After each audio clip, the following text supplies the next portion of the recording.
अनंत उपकारी परम आराध्य प्रभु महावीर को नमन। परम श्रद्धेय आचार्य प्रवर, श्रद्धेया साध्वी प्रमुखा श्री जी, श्रद्धेय मुनिश्री राजगरण जी स्वामी, सादर सभक्ति वंदना।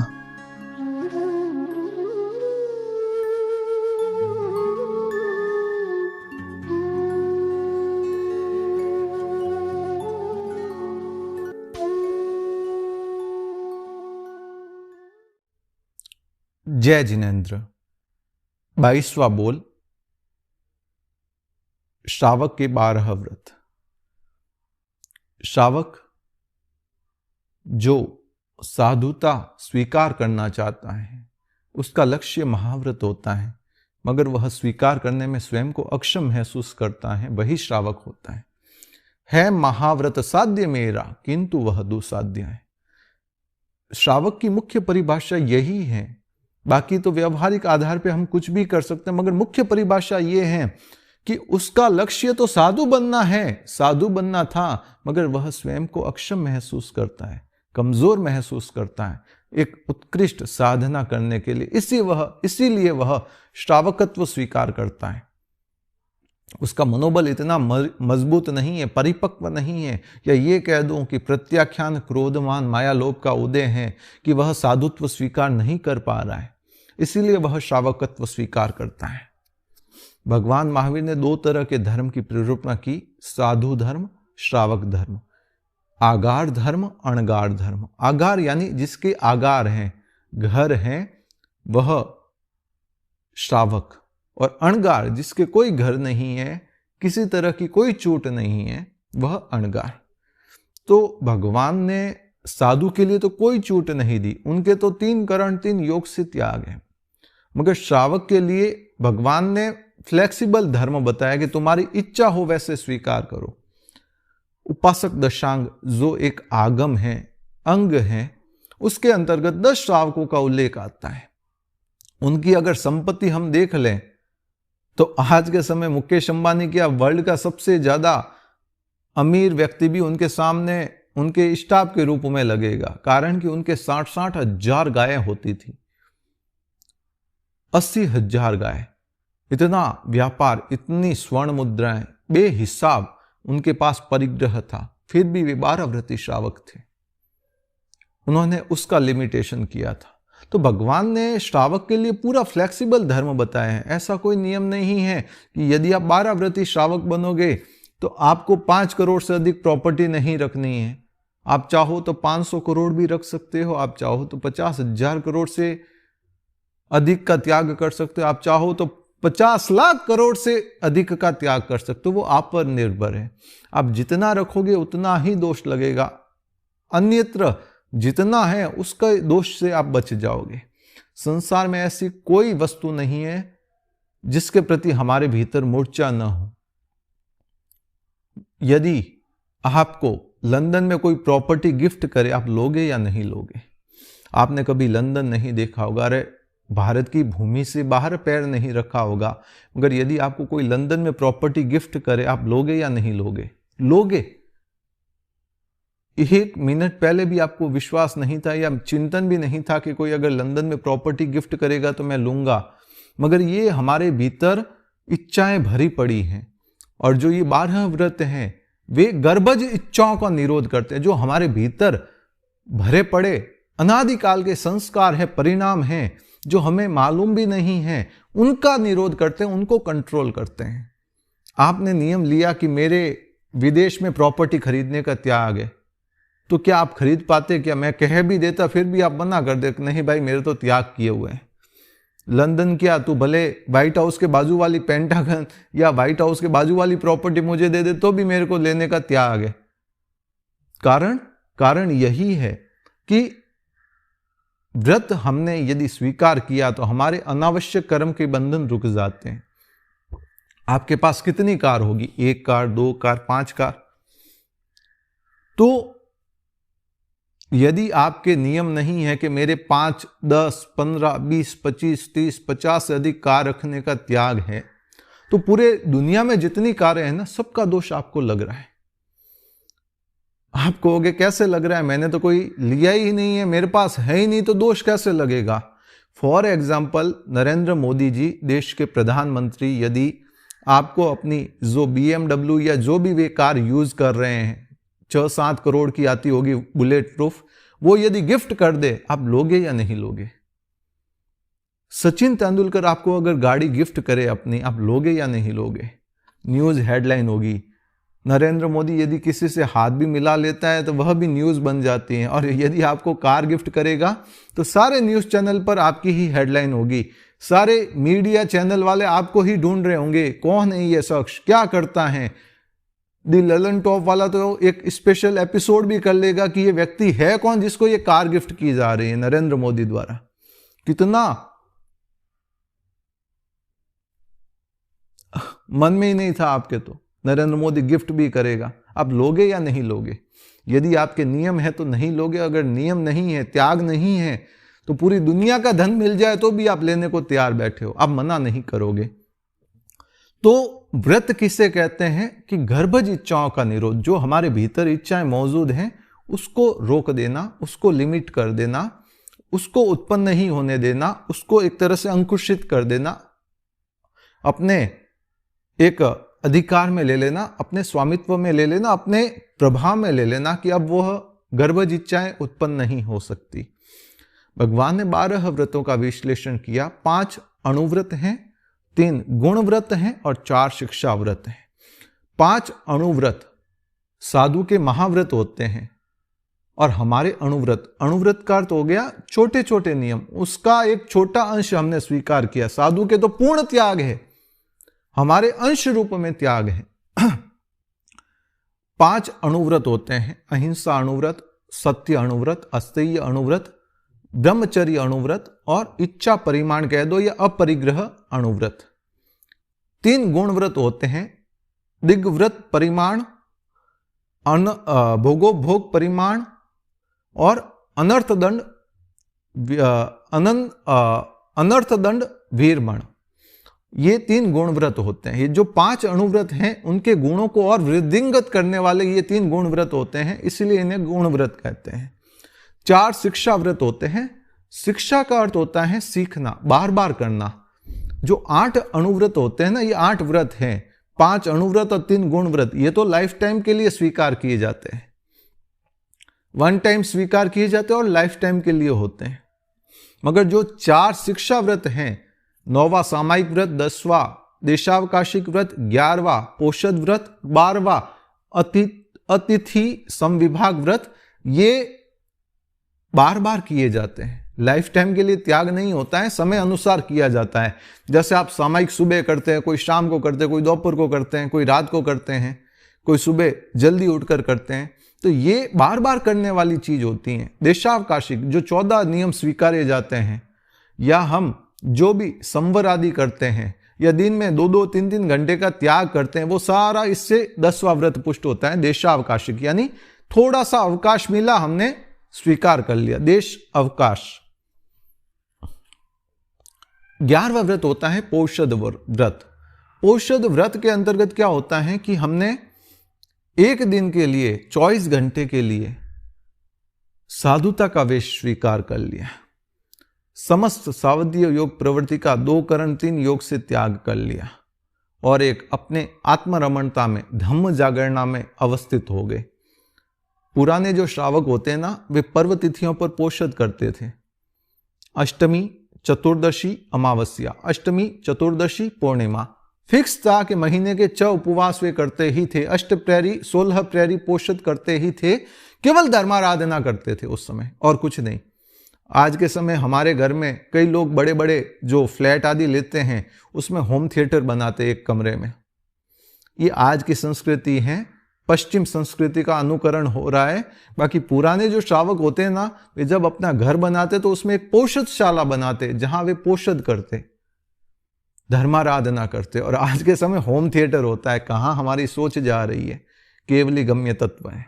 तो ये फर्क है हमारी सोच का कि एक समय पोषदशाला हमारे घर में होती थी, जहां हम धर्माराधना साधना करते, पोषद करते, और आज के समय होम थिएटर होता है, जहां हम मूवी देखते हैं, सीट वो वाली होती है, काफी कुछ तामझाम होता है, केवली गम्य। ये होता है पोषद व्रत। और कहा जाता है कि जो श्रावक होता है उसे वर्ष में 12 व्रती श्रावक बना है तो वर्ष में 1 पोषद अवश्य करना होता है। 24 पोषद और अष्टप्रहरी या 4 प्रहरी पोषद होना चाहिए। 24 उपवास और 4 प्रहरी या अष्टप्रहरी पोषद होना ही चाहिए, उससे ये 11वां व्रत पुष्ट होगा।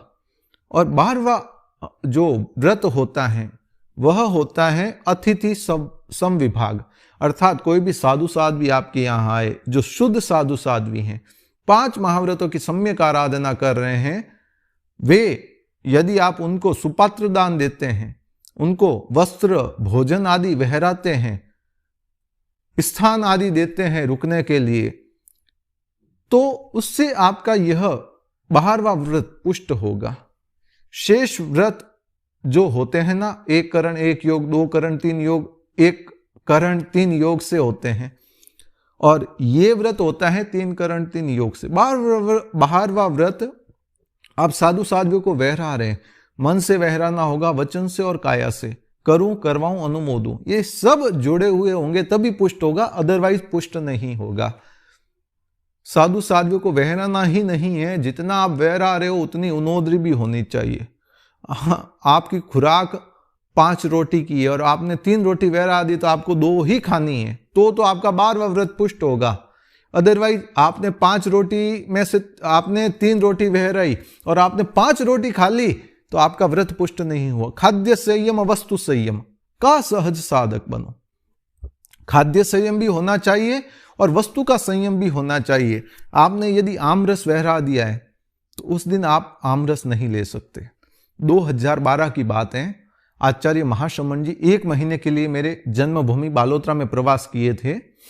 उस समय मेरे यहाँ सुबह सुबह मम्मी ताजी ठंडाई बनाती थी, मम्मी और मेरी बहन। संत एक दिन छोड़कर एक दिन गोचरी कर सकते हैं, रोज नहीं कर सकते। अपेक्षा कारण अलग हो तो बात अलग है।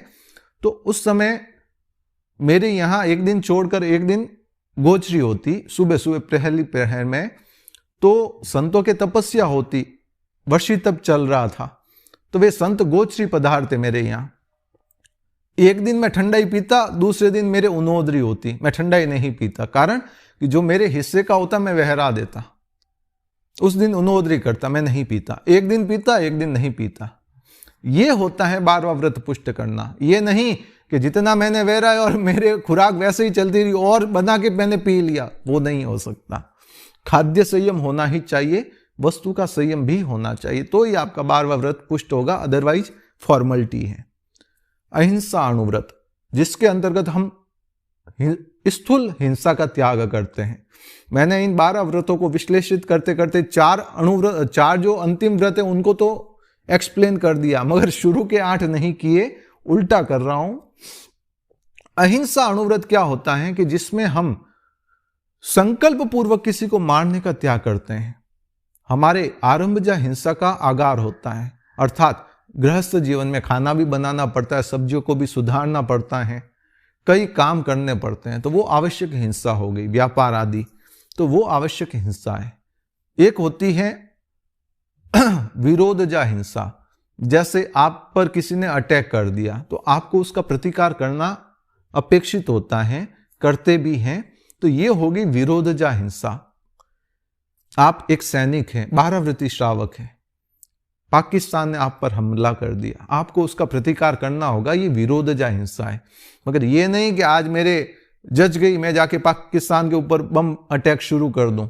जब तक वो कोई क्रिया नहीं करे हम प्रतिक्रिया नहीं करते। ये भारतीय संस्कृति रही है, मुख्यतया ये जैन संस्कृति रही है, और भारत के अंतर्गत 2 ही तो धर्म मौजूद थे, या तो जैन या वैदिक, बाकी तो सारे इन 2,500-3 हजार वर्षों में ही आए हैं। तो ये संस्कृति भारत की रही है, अनाक्रमण नीति, अविस्तारवादी, विस्तार नहीं करते हैं कि भारत है चलो पाकिस्तान को अपने अंडर में ले लिया। अरे हमने तो बांग्लादेश भी आजाद करवाया, तो वो भी उधर ही छोड़ दिया। ऐसा नहीं कि हमने आजाद करवाया है बांग्लादेश को पाकिस्तान से, तो पश्चिम बंगाल में इसको सम्मिलित कर दो, भारत में पुनः इसको सम्मिलित कर दो, ऐसा कुछ नहीं किया। हमारी अविस्तारवादी नीति है कि जितना है उसमें हम खुश हैं। हमें दुनिया का धन नहीं चाहिए, हमारे पास जितना हम उसमें संतुष्ट हैं। ये हमारी संस्कृति रही है, सभ्यता रही है। अनाक्रमण नीति और अविस्तारवादी नीति हमारी एक संस्कृति रही है, सभ्यता रही है। तो हमारे संकल्पजा हिंसा का त्याग होता है, विरोधजा हिंसा का भी आगार होता है श्रावक के, मगर संकल्पजा यानी संकल्प पूर्वक मैं किसी को नहीं मारूंगा कि इसको तो मारना ही है, ये अगर आगे आ गया तो मुझे मौका नहीं मिलेगा, इसको तो खत्म करना ही होगा, इसको तो हटाना ही होगा। ये हिंसा का त्याग होता है, वह होती है संकल्पजा हिंसा। किसी के प्रति दुर्भावना से ग्रसित होकर, ईर्ष्या और वैमनस्य से ग्रसित होकर उसको मारने का जो प्रयास है वह विरोधजा हिंसा, संकल्पजा हिंसा कहलाती है, और उसका ही श्रावक अहिंसा अणुव्रत के अंतर्गत त्याग रखता है। दूसरा होता है सत्य अणुव्रत। जो श्रावक होता है वह ऐसे झूठ नहीं बोलता है कि किसी का जीवन खत्म हो जाए। मजाक में भी झूठ नहीं बोलना चाहिए, हास्य के अंतर्गत, भय के अंतर्गत झूठ नहीं बोलना चाहिए।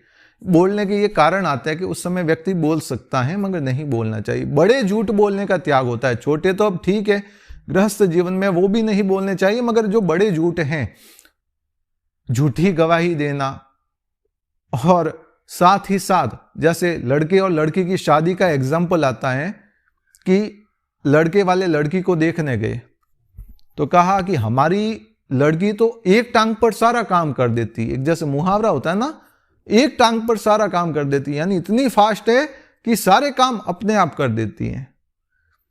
तो लड़के वाले बोले कि अरे हमारा लड़का तो पूरी दुनिया को एक नजर से ही देखता है। अर्थात व्यवहार की भाषा में कहे तो ये एक मुहावरा होता है, यानी कि सभी को समान दृष्टि से देखता है, उसकी नजरों में कोई भेद प्रभेद नहीं है किसी के प्रति, कि कोई बड़ा कोई छोटा, सबको एक दृष्टि से देखता है। जब शादी के मंडप में पहुंचे तो मालूम पड़ा कि लड़की की एक टांग है ही नहीं, वो एक टांग पर ही काम करती है, और लड़का है वो एक आंख से काना है, उसके एक ही आंख है। तो ऐसी बातों का उपयोग नहीं करना जिससे किसी की जिंदगी तबाह हो जाए। शादी ब्याहों के अंतर्गत झूठा कुछ भी छुपाकर कार्य नहीं करना, क्योंकि जिंदगी का सवाल होता है, उससे हो सकता है रिश्ता भी टूट जाए। तो जो भी बात है वह पहले ही स्पष्ट कर देनी चाहिए, यह सत्य अणुव्रत कहलाता है। तीसरा आता है अस्तेय अणुव्रत। अस्तेय का अर्थ होता है चोरी नहीं करना, चोर की छुराई वस्तु नहीं लेना। कई लोग चोर बाजार जाते हैं, 5-5, 7-7 हजार के ब्रांडेड जूते वहां 500-700 रुपए में मिल जाते हैं। तो ये होता है चोर की चुराई वस्तु लेना। इससे तीसरा अणुव्रत खंडित हो जाता है। झूठा तोल माप करना, इनकम टैक्स आदि की, जीएसटी आदि की जो चोरी है, उससे भी तीसरा अणुव्रत खंडित होता है। माप और तोल होता है, उसको कम बेसी बता देना, जितना कहा उतना नहीं देना, ये आदि सारा तीसरा अणुव्रत कहलाता है। चौथा अणुव्रत होता है ब्रह्मचर्य अणुव्रत। ब्रह्मचर्य का अर्थ होता है ब्रह्म यानी श्रेष्ठ, और आचर्य यानी आचरण। जो सबसे श्रेष्ठ आचरण है उसे ब्रह्मचर्य कहते हैं। हमारी शक्ति, आज की कुंडलिनी, आज की भाषा में कुंडलिनी कह दो तो शक्ति कहां है? मूल बंध में है। अब पानी को ऊपर चढ़ाना होता है ना, तो मशीन का उपयोग होता है, प्रेशर लगता है। मगर पानी को अगर नीचे गिराना है तो नल स्टार्ट कर दो, अपने आप पानी नीचे आ जाएगा। तो यह जो हमारी शक्ति है, वीर्य है, वह हमारा एक तरह से शक्ति है।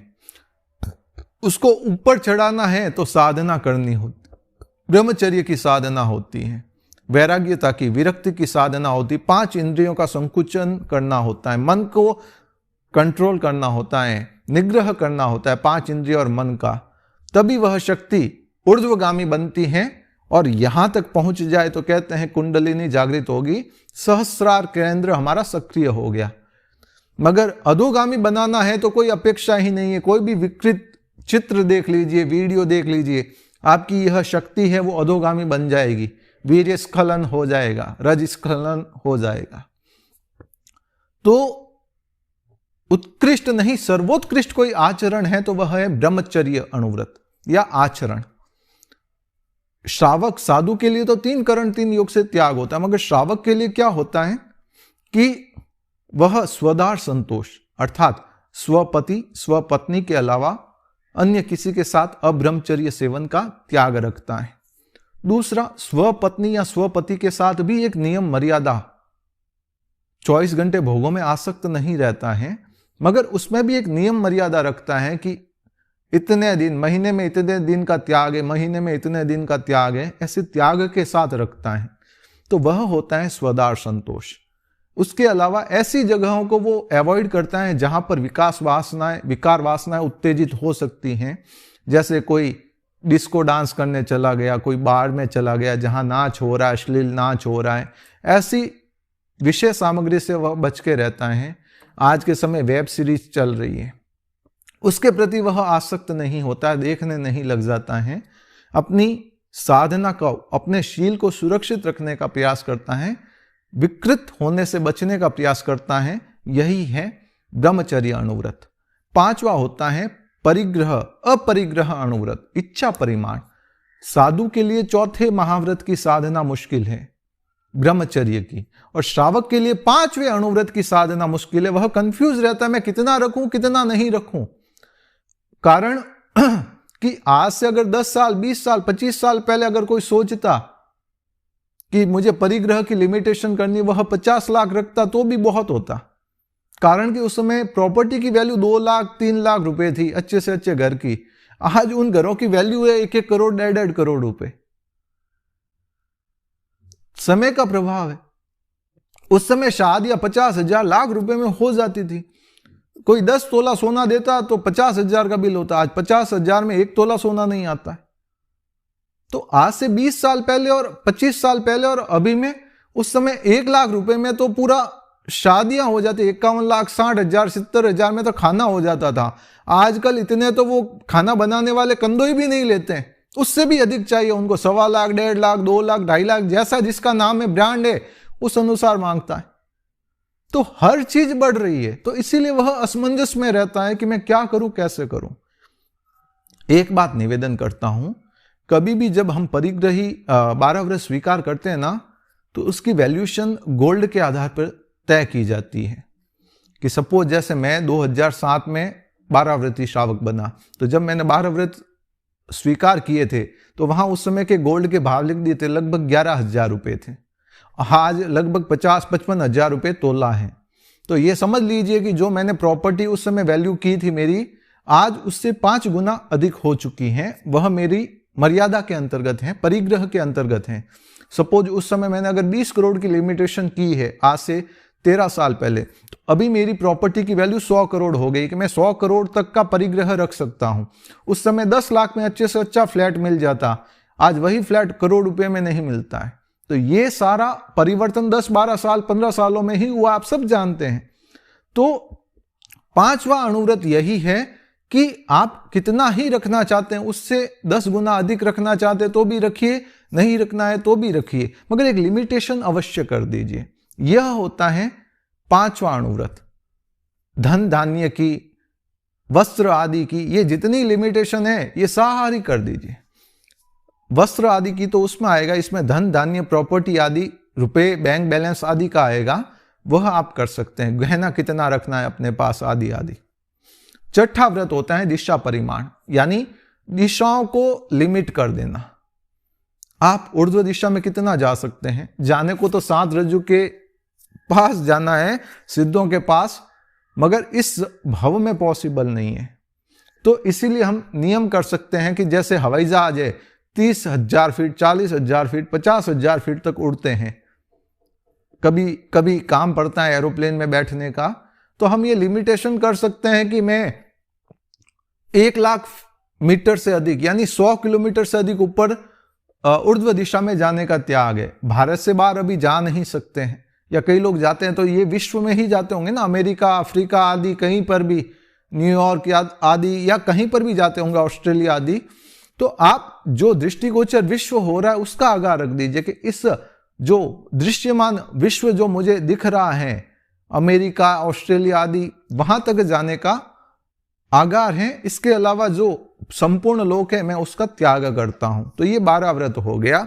चारों दिशाओं का, ऊर्ध्व दिशा और अधो दिशा, इन 4 दिशाओं का लिमिटेशन करना। अधोलोक में आपने 1 किलोमीटर 2 किलोमीटर 5 किलोमीटर, जो माइंस होती है ना वो 5-5 किलोमीटर नीचे होती है कोयले की खदानें। तो आपने कभी आपका काम पड़ा देखने का, आपने 100 किलोमीटर नीचे और 100 किलोमीटर ऊपर रख दिया, ऊर्ध्व दिशा 100 किलोमीटर, अधो दिशा 100 किलोमीटर, तो कम से कम इतना ही दोष लगेगा, 14 रजु लोक का दोष नहीं लगेगा, अदरवाइज 14 रजु लोक का ही दोष लग रहा है। तो इस तरह से आप 6 दिशाओं का लिमिटेशन कर सकते हैं छठे व्रत के अंतर्गत। 7वां व्रत है भोगोपभोग, भोग परिभोग, अर्थात जो एक बार काम में आती है उसे भोग कहते हैं, और बार बार उपयोग में लेते हैं उसे परिभोग कहते हैं या उपभोग कहते हैं। जैसे खाना है, एक बार काम आता है। परिभोग अर्थात जो बार बार, जैसे कपड़े हैं, वस्त्र आदि हैं, ये बार बार उपयोग में आते हैं। गाड़ी है, वह बार बार उपयोग में आती है। चप्पल है, बार बार उपयोग में आते हैं। तो जो बार बार उपयोग में आते हैं उसे परिभोग कहते हैं या उपभोग भी कहते हैं। तो उसका लिमिटेशन करना कि एक दिन में 10 से अधिक कपड़े पहनने का त्याग है, एक वर्ष में 15 से अधिक 10 से अधिक कपड़े लाने का त्याग है, एक वर्ष में 10 से अधिक जूते लाने का त्याग है, एक वर्ष में इससे अधिक ये लाने का त्याग है, वो लाने का त्याग है, खाने में इतने द्रव्य रखने का, इससे अधिक द्रव्य खाने का त्याग है। तो ये सारी जो क्रिया प्रतिक्रियाएं जो भी हम करते हैं भोग उपभोग की, वो 7वां अनुव्रत होता है, 7वां व्रत होता है। भोग उपभोग, भोगोपभोग परिमाण व्रत, उसका लिमिटेशन करना। 8वां व्रत होता है अनर्थ दंड वीरमण। अनर्थ का अर्थ होता है जो अननेसेसरी है, अनावश्यक है, उसका जो हम उपयोग कर रहे हैं उसका हमें त्याग करना है, उससे निवृत्त होना है। जैसे कई लोग ब्रश कर रहे होते हैं, नल को स्टार्ट ही रख देते हैं, पानी गिरता रहता है, ये अनर्थ है, ये अपेक्षित नहीं है, अनापेक्षित है। दूसरा होता है, कई बार कई बच्चे होते हैं या बड़े भी होते हैं, वो नींबू से ऐसे ऐसे खेलते रहते हैं। अब जैसे किसी ने बॉल से खेला तो नींबू से ऐसे ऐसे उछालते रहते हैं, सर्कस करते रहते हैं, ये अनावश्यक है। महिलाएं शीतला सप्तमी के अवसर पर जब बातें करने के लिए समूह रूपों में बैठती है कहीं पर, तो एक लोटा पानी लेके जाती है और ऊपर एक कटोरी में अनाज के दाने होते, गेहूं के, या फिर उसमें हाथ चलाती रहती है, हाथ में ऐसे करते ऐसे ऐसे करती रहती है, ये अनावश्यक है। वो गेहूं का दाना भी जीव है, अगर आप ऐसा करते हो उस जीव की किलामना होती। कोई आपके शरीर के ऊपर हाथी या कोई ऐसे ऐसे घुमाना शुरू कर दे, आपको क्या होगा? डर लगेगा। आपके शरीर का कोई स्पर्श करके आपके ऊपर हाथ फेरे तो आपको क्या लगेगा? अच्छा लगेगा या बुरा लगेगा? वो जीव किलामना महसूस करते, भयाक्रांत हो जाते, कहीं हमें मार न दे, क्षत विक्षत न कर दे। उनमें भी लोभ संज्ञा होती है, भय संज्ञा होती है, वे भयाक्रांत हो जाते हैं। इसीलिए निवेदन करता हूं, जहां अपेक्षा है वहां बात अलग है, मगर जहां अपेक्षा नहीं है वहां पर अनावश्यक हिंसा से बचने का प्रयास करना है। यह होता है अनर्थ दंड। ज्यादा गप्पे मारना, कई बैठे हैं 12-12 1-1 बजे तक गप्पे ही मारते रहते हैं। अरे कब तो मिलते हैं, अरे मिलते हैं तो धर्म ध्यान की बात भी कर सकते हो ना, गप्पे क्यों मारते हो? संसार बढ़ाने की ही बात करनी है, एक दूसरे की खिंचाई की ही बात करनी है, एक दूसरे की क्रिटिसाइज की ही बात करनी है। ये सारी अनर्थ दंड है, अनावश्यक है, अननेसेसरी है। तो इन चीजों का त्याग ही ये 8वां अनुव्रत है। हास्य युक्त अशिष्ट वाणी का किया विनियोग हो, और कायिक चपलता, किसी की मस्खरी करते हैं, किसी को थप्पड़ मारते हैं, किसी के साथ कुछ गुदगुदी करते हैं, ये सारे अनर्थ दंड है, आवश्यक नहीं है, अनावश्यक है। इसका श्रावक के त्याग होता है, त्याग करना चाहिए। सामायिक व्रत को पहले ही कह चुका हूं कि धर्म है समता, विषमता पाप का आधार है। धर्म हमारा समता है और विषमता पाप का आधार है, और सामायिक समता की साधना है, सम होने की साधना है, संसार से विरक्त होने की और अपने निकट रहने की साधना है, अपने आप के अंतर्गत अवस्थित होने की साधना है। वही करने का प्रयास करना चाहिए। तो एक संक्षिप्त के अंतर्गत मैंने जो 14 हम नियम स्वीकार करते हैं उससे 10वां व्रत पुष्ट होता है। 8 जो हमने व्रत स्वीकार की वो लाइफ टाइम के लिए होते, उसमें लिमिटेशन हमारी एक्स्ट्रा होती है, जीवन पर्यंत के अनुसार होती हैं। जैसे मैंने 12 व्रत स्वीकार किए तो मैंने 100 द्रव्य का लिमिटेशन किया। अब 100 द्रव्य तो मैं रोज खाता नहीं हूं, कभी कभार कोई साल में 1-2 अवसर आते हैं, कहीं शादी में गए तो इतने द्रव्य लग जाते हैं सुबह से शाम तक में। तो मैंने नियम ले लिया, 14 नियम जैसे ही चितारे तो मेरे क्या नियम हो गया कि आज मुझे कहीं नहीं जाना, तो मैंने 11 द्रव्य का लिमिटेशन कर दिया, 15 द्रव्य का कर दिया, 25 द्रव्य का कर दिया। तो उससे अधिक द्रव्य का मेरे जो आगाह रखा हुआ था उसका भी त्याग हो गया। 12 व्रत लाइफ टाइम के लिए हम 8 व्रत हम लाइफ टाइम के लिए स्वीकार करते हैं, उसको और संक्षिप्त करने का नाम है 14 व्रत, 14 नियम, तो उसे अवश्य स्वीकार करना चाहिए। इस तरह संक्षिप्त के अंतर्गत मैंने 12 व्रतों को विवेचित किया। सोचा था छोटा वीडियो बनेगा, मगर विस्तार करने बैठता हूं तो मालूम पड़ता है कि ये चीज नहीं कहूंगा तो अच्छा नहीं लगेगा, ये कहना जरूरी है, तो इसीलिए थोड़ा विस्तार अधिक हो गया। आपका साधार्मिक जैन नरेश चोपड़ा, बालोतरा, सूरत।